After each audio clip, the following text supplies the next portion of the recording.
Hello friends, आप सभी का स्वागत है आपके अपनी यूट्यूब चैनल बोर्ड एग्ज़ाम में। तो आज का हमारा जो ये वीडियो है, ये विलोपन विधि से रिलेटेड है। अगर आप विलोपन विधि को समझना चाहते हैं बहुत ही अच्छे तरीके से, तो आप इस वीडियो को पूरा अंत तक देखिएगा, ठीक है?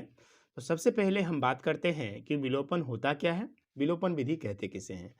तो ये हमारा क्लास 10th का एक बहुत ही इम्पोर्टेंट टॉपिक है, ठीक है? विलोपन विधि, ठीक है? इस पर एक चैप्टर पूरा मतलब डिपेंड करता है। तो विलोपन, सबसे पहले विलोपन शब्द का अर्थ समझते हैं। विलोपन, ठीक है ना? विलोपन का मतलब क्या? अभी आप सुने होंगे कोई शब्द विलुप्त नहीं कहता है, कोई भी प्रजाति मतलब कोई भी चीज़ें विलुप्त हो जाना, खत्म हो जाना, समाप्त हो जाना, ठीक है? तो विलोपन से हम ये निकालते हैं विलुप्त। क्या निकालते हैं? विलुप्त, ठीक ना? विलुप्त से आप समझिए समाप्त हो गया, कोई भी चीज़ें क्या हो गई? खत्म हो गई। समझ में आ रहा है आपको? विलोपन से हम अर्थ निकाले विलुप्त का, मतलब अगर हम क्या काम करेंगे, ये यहाँ पर x है, यहाँ पर y है, तो हम क्या काम करेंगे, ये दो दो वेरिएबल है हमारे पास, दो चर हैं, ये दोनों चर में से एक को समाप्त कर देंगे, एक को खत्म कर देंगे, एक को काट देंगे, विलुप्त कर देंगे, ठीक है ना? इसी को कहते हैं विलोपन विधि। मतलब एक को खत्म करके फिर उसको सॉल्व करने का जो तरीका है उसको अपनाएंगे। तो इसी तरीके से हम विलोपन विधि को समझते हैं, इसी से अर्थ निकालते हैं कि एक चर को समाप्त कर देंगे तो हमारा क्या होगा, काम बन जाएगा। जैसे में यहाँ पर 3x है, अगर यहाँ भी 3x होता तो हम क्या काम करते, इसका निशान चेंज कर देते। समीकरण में निशान चेंज होता है, आपको भी पता होगा, अगर नहीं है तो जानिए। हम जैसे यहाँ पर तो 3x था, यहाँ पर 2x होता तो यहाँ माइनस कर देते, इसका नीचे वाला का निशान ही चेंज कर देते, पूरे समीकरण का निशान चेंज कर देते, तो हमारा ये खत्म हो जाता। लेकिन यहाँ पर 3x है और यहाँ पर 2x है, तो हम क्या काम करेंगे, ऐसा कोई तरीका अपनाएंगे जिससे कि दोनों जगह ऊपर और नीचे दोनों बराबर हो जाए। जैसे यहाँ पर मान लीजिए इसको दो से गुना करेंगे 6 हो जाएगा, इसको 3 से गुना करेंगे 6 हो जाएगा। मतलब ऊपर नीचे अगर समान होगा तो हम ये प्लस में रहेगा, ये माइनस में रहेगा, फिर क्या होगा, इसको सॉल्व कर देंगे। तो चलिए हम सीखते हैं इसको कि आखिर इसको कैसे किया जाए। तो हम लिखेंगे यहाँ पर समीकरण एक में से समीकरण समीकरण एक को लिखेंगे यहाँ पर समीकरण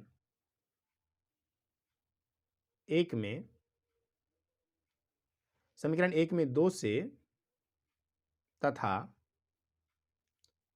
ये तरीका हम आपको बता रहे हैं, समीकरण एक में 2 से तथा समीकरण 2 में, ध्यान से समझिएगा, समीकरण 2 में 3 से गुणा करने पर, 3 से गुणा करने पर, गुणा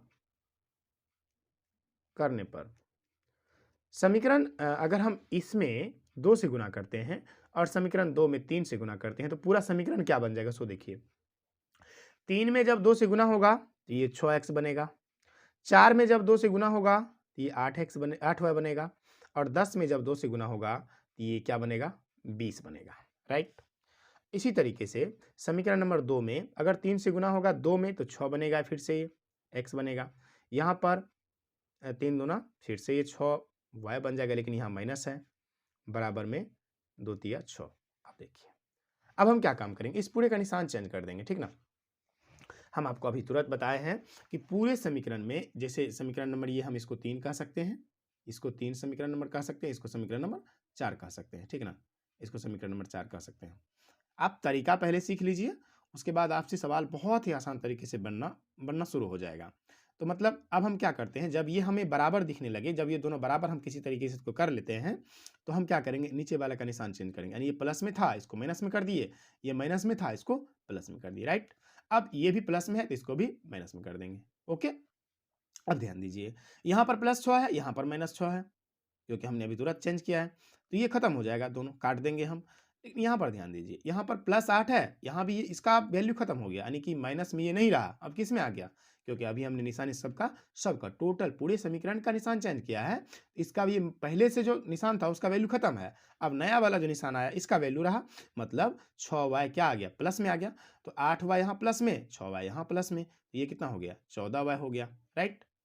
अब देखिए यहाँ पर 20 प्लस में है, 6 माइनस में है, तो ये क्या बचा, 14, ये 20 में से 6 गया 14।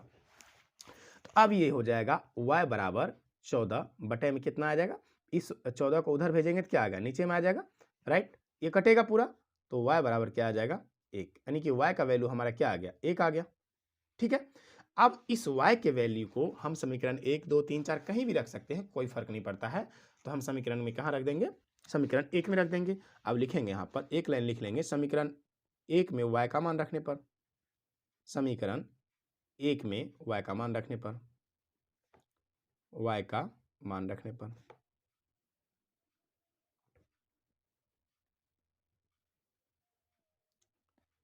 समीकरण 1 में y का मान रखेंगे। y हमारा क्या है? समीकरण 1 हमारा पहले देख लेते हैं समीकरण 1 क्या है। तो 3x प्लस का 4y बराबर का 10, ठीक है।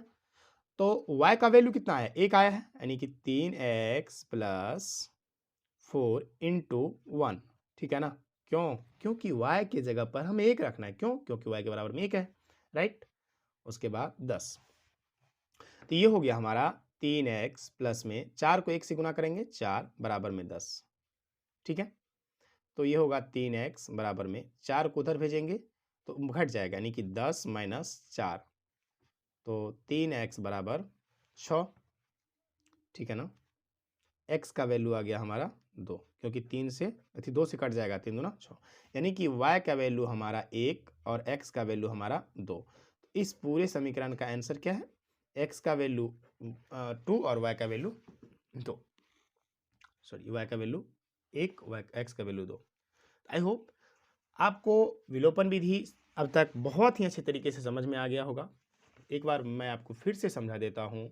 अगर आपको इस तरह के समीकरण दिया जाए, आपको बोला जाएगा कि आप विलोपन विधि से हल करेंगे, तो आप y के पद या x के पद किसी को भी ऊपर नीचे सेम करने का कोशिश करेंगे। सबसे पहले अगर सेम सेम हो जाता है तो उसको फिर घटाएंगे, फिर एक चर का वैल्यू आपको मिल जाएगा, फिर एक चर का वैल्यू को उठा करके किसी एक समीकरण 1, 2, 3, 4 कहीं भी रख सकते हैं, और उसके बाद आपको दूसरे चर का वैल्यू आ जाएगा, और इस तरीके से आपका आंसर आ जाएगा।